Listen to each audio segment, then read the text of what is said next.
जाता है दहेज के लिए। तो तब भीख मांगते रहते हो। तब उसकी पत्नी ने कहा अपने पति से, स्वामी जी इसका भीख मांगना मजबूरी है, क्योंकि ये अपाहिज है, ये कमा नहीं सकता, इसकी मजबूरी है, इसलिए ये कटोरा लेकर भीख मांग रहा है। इसकी तो मजबूरी है क्योंकि ये अपाहिज है, पर आपकी तो मजबूरी नहीं थी, आपके तो दोनों पांव सलामत थे, फिर भी मेरे पिता से आपने भीख मांगी कि नहीं मंडप के नीचे।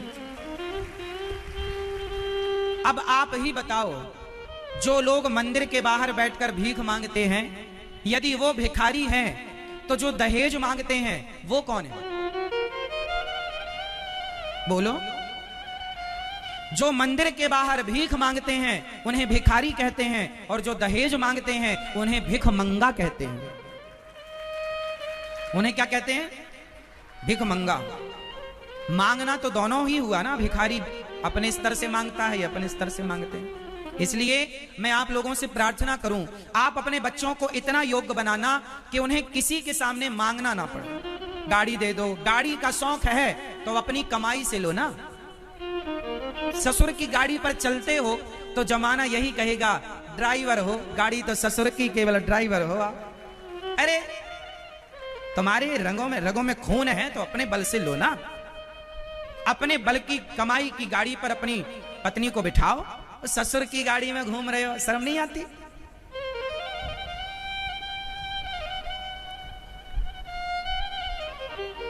स्वावलंबी बनो, आत्मनिर्भर बनो, मांगे से मरना भला, मत मांगो कोई भीख, बिन मांगे मौती मिले, यह सतगुरु की सीख। मांगना अच्छा नहीं।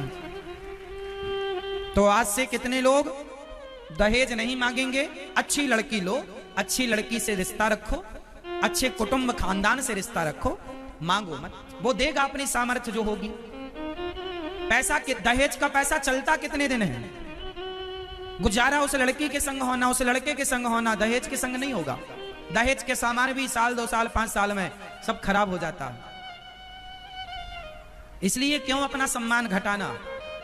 मर्द वो नहीं है जो भीख मांगता फिरे, मर्द वो है जो स्वावलंबी अपने पैर पर खड़ा होकर अपनी मेहनत से अपनी पत्नी को, अपने माँ बाप को, अपने बच्चों को खिलाए। कुछ पुरुष ऐसे होते हैं, पत्नियों से बोलते तुम अपने पापा के यहां से ले आओ, पापा से मांगो। तुम जी क्यों रहे हो? मर क्यों नहीं जा रहे हो? धरती का बोझ बने घूम रहे हो। लड़की के पिता ने अपना जिगर का टुकड़ा दे दिया, पाल पोस कर जिस लड़की को बड़ा किया उसे दे दिया, और क्या चाहिए? जब लड़की आती है लोग पूछते हैं दहेज में क्या लेकर आई, क्या लेकर आई, ये तो सब देखना चाहते, पर क्या छोड़ कर आई कोई नहीं पूछता कि आपने क्या छोड़ा। कितनी खुशियों का बलिदान दिया इस लड़की ने अपने पति के लिए। समाज में पता नहीं आज लोभी इंसान इंसानियत को भुला कर ना जाने कैसा आज समाज में नारियों को, लड़कियों को, बहुओं को जिंदा जला दिया जाता है दहेज के लिए, टॉर्चर किया जाता है दहेज के लिए, तलाक दे दिया जाता है दहेज के लिए। इतनी गलत मानसिकता आज भी समाज में है। आप अपने बच्चों को इतनी छोटी मानसिकता वाला मत बनाइएगा, श्रेष्ठ विचारों वाला बनाइएगा। अपने बच्चों को इतना श्रेष्ठ बनाइएगा कि वो इंसान की कद्र करें। आज के जमाने में पैसे की कदर है साहब, इंसान की कोई कदर नहीं।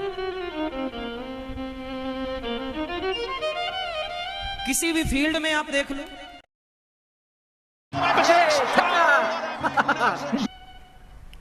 हर जगह आज पैसा है। पैसा है तो इलाज होगा, पैसा नहीं है तो बिना पैसे के आदमी मर जाएगा, इलाज नहीं हो पाता। हर जगह पैसे का चमत्कार दिख रहा है। अंधी हो गई है ये दुनिया पैसों के आगे। एक डॉक्टर का कर्तव्य पैसा कमाना नहीं है। काश एक डॉक्टर का कर्तव्य पैसा कमाना ना होता, काश समाज की सेवा करना वो अपना कर्तव्य मानता, तो कितनी अच्छी व्यवस्था होती। काश एक एडवोकेट का उद्देश्य पैसा कमाना ना होता, समाज को सही न्याय दिलाना होता, तो सोचिए व्यवस्थाएं कैसी होती। लेकिन आज केवल पैसा है। आज पैसे में आदमी बिकता है, पैसे से आदमी को खरीदा जाता है।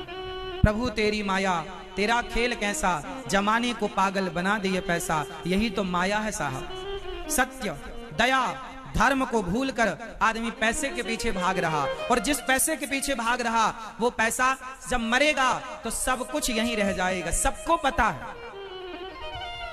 सबको पता है, रत्ती भर कोई ना ले गया। बताओ सनावत में कोई आदमी ले गया? कफन में जेब बनवा के रखा होगा कुछ, सब यहीं रह गया। क्या गया संग? अच्छे कर्म संग गए। मैंने आपके साथ, अब देखो मैं सनावत से 7 दिन बाद चला जाऊंगा, मैं यहां आया ही जाने के लिए हूं। ऐसे ही आप लोग भी इस संसार में आए ही जाने के लिए, जैसे मैं आया हूं जाने के लिए। अब मैं 7 दिन बाद जब जाऊंगा,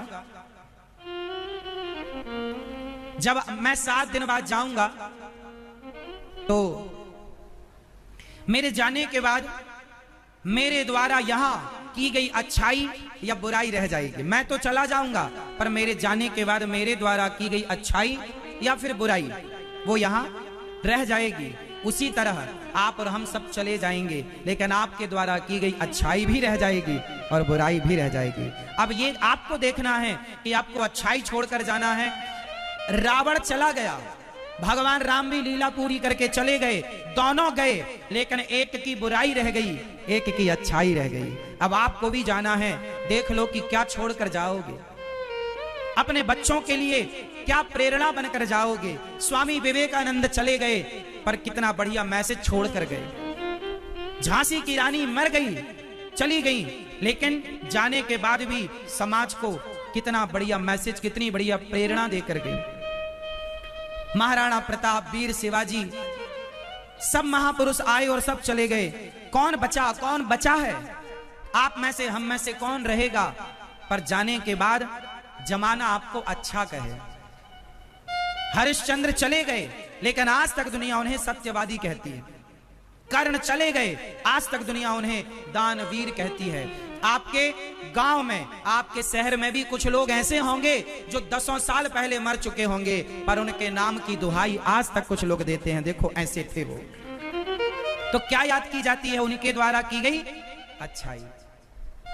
इसलिए आप सब जाएंगे एक दिन, अच्छाई अपने बाद अच्छाई की खुशबू छोड़कर जाइएगा। अपने परिवार के लिए आप प्रेरणा बन के जाइएगा, समाज के लिए आप प्रेरणा बनकर जाइएगा। जाना सबको है, कोई राम बनकर जाएगा, कोई रावण बनकर जाएगा। आप निर्णय कीजिए आपको क्या बनकर रहना है, क्या बनकर जीना है और क्या बनकर जाना है। भगवान का नामकरण श्री गर्गाचार्य जी ने किया। यशोदा, ये जो आपका बेटा है, नाम होगा आपकी गोद में जो है नाम होगा बलराम। बल अधिक होने से इन्हें बलराम नाम है, राम बलराम। यशोदा, ये जो आपका बेटा है, इनका नाम है कृष्ण। कर्ष्यति इति कृष्णा, जिसके रूप को देखकर दुनिया आकर्षित हो जाए, उनका नाम है कृष्ण। तो एक का नाम है बलराम, एक का नाम है कृष्ण बलराम।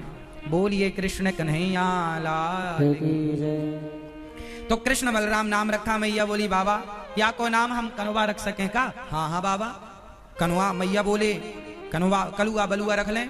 तो बलराम जी को नाम बलुआ रख लियो मैया ने, और कन्हैया को नाम कलुआ रख लियो, कलुआ बलुआ।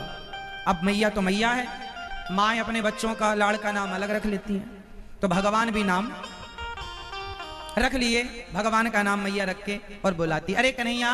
अब थोड़ा भगवान बड़े हुए, और बड़े हुए तो घुटनों के बल चलने लगे। जब भगवान घुटनों के बल चलते तो मैया बड़े प्यार से उन्हें देखती।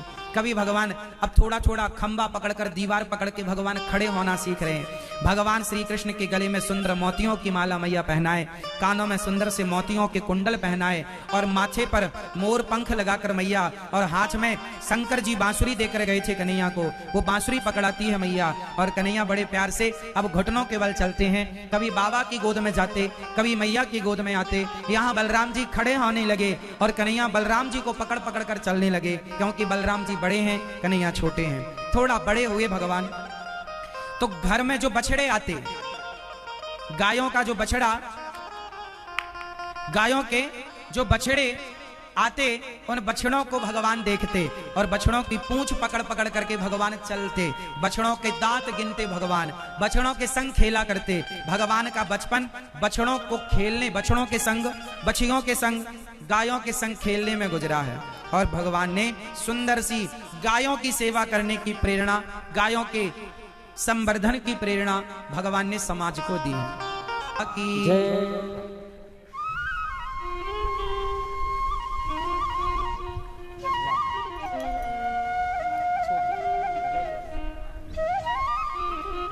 ऐसे बछड़ों के संग ठाकुर जी रहते और इनके संग खेला करते। वाह, हाँ या ना। अब घमंड किसका करें बताओ। इसलिए जितना धन दिया ईश्वर ने उसको रखो और सरलता से सहजता से जीवन को गुजारो। घमंड किसका करना है। लोग कहते हैं मैं ये कर रहा हूं, आप बताओ आप कितने लोगों का पेट भरते हो भैया, आप बताओ जल्दी से बताओ, कितने लोगों का पेट भरते हो आप। हाँ, 2 लोगों का। भैया आप कितने लोगों का पेट भरती हो? 4 लोगों का। आप कहते हो हम 2 लोगों का 4 लोगों का पेट भरते हैं। अरे भाई, आप किसी का पेट नहीं भरते, सबके पालनहार भगवान है। हम और आप तो निमित्त हैं। हमने अपने आप को कुछ मान रखा है, यही हमारी गलती है। हम कुछ भी नहीं है, हम कुछ भी नहीं, कुछ भी नहीं है। हम मुट्ठी भर राख हैं। ये संसार, आप कहते हो हमारे मरने के बाद, महाराज जी हमारे बाद क्या होगा, सब बढ़िया होगा, तुम आराम से मरो, सब बढ़िया, तुम्हारे ना रहने पर भी सब कुछ रहेगा, तुम्हारे ना रहने पर भी सब कुछ रहेगा, तुम्हारे ना रहने पर भी दीपावली मनाई जाएगी, होली मनाई जाएगी, तीज त्योहार मनाए जाएंगे। जो तुमने झूठा भ्रम पाल रखा है कि हमारे बाद क्या होगा, सब बढ़िया होगा, किसी के बिना किसी का कोई काम नहीं रुकता, ये झूठा ही घमंड हम सबने बना रखा। बोलो हाँ या ना। अभिमान त्याग दो, मैं कुछ हूं ये छोड़ दो, मैं कुछ भी नहीं, मैं भगवान का दास हूं। बोलो हे श्रीमन नारायण, हम आपके दास हैं। अभिमान त्याग दो, घमंड त्याग दो, जो है वो ईश्वर का प्रसाद है। आप लोगों को बड़ा घमंड रहता है, आपको ये भी तो घमंड है, ये बेटा मेरा है, ये बेटी मेरी, ये घर मेरा, कुछ भी नहीं है तुम्हारा। तुम्हारे बाप दादे कहते थे ये खेत मेरा, ये घर मेरा। खेत वही है, उसे मेरा मेरा कहने वाले कितने आए और सब मर गए। बताओ वो खेत किसका है? तुम्हारे बाप का खेत कि तुम्हारे बाप के बाप का खेत कि उनके बाप का खेत या तुम्हारा खेत? खेत तो जस का तस जहां की तहां है, उसे मेरा मेरा कहने वाले कितने मर गए। वो किसका हुआ? किसी का नहीं है। झूठे ही अभिमान से आप कहते हो ये मेरा, जबकि आपको क्या कहना चाहिए? बताओ इस संसार में आपका क्या है? उत्तर दो, क्या है आपका? क्या है आपका? क्या इस संसार में आपका क्या है? कुछ भी नहीं। ये भी उत्तर गलत है। एक चीज आपकी है, हे गोविंद, सब आपका है, लेकिन आप हैं जो मेरे हैं। गोविंद मेरो है, गोपाल मेरो है। मेरे तो गिरधर गोपाल, दूसरों ना, भगवान अपने हैं, बाकी ये संसार अपना नहीं है। इसलिए संसार में रहना बुरा नहीं है, लेकिन अपना मानकर नहीं, भगवान का मानकर रहो। ये प्रभु ये सब आपका। आप ये मत कहो ये बेटा मेरा है, हे प्रभु ये आपका दिया प्रसाद है। ये बेटी मेरी नहीं, हे प्रभु ये आपका है। ये परिवार आपका, व्यापार आपका, हे प्रभु हम तो आपकी दी जिम्मेदारी पूरी कर रहे हैं, हमारा कुछ नहीं है। आज से ये मत कहना कि ये व्यापार मेरा है, ये परिवार मेरा है, नहीं। ये कहो हे प्रभु ये परिवार, ये व्यापार सब कुछ आपका, हम तो एक आपकी दी गई जरा सी जिम्मेदारी निभा रहे हैं, बस हमारा नहीं।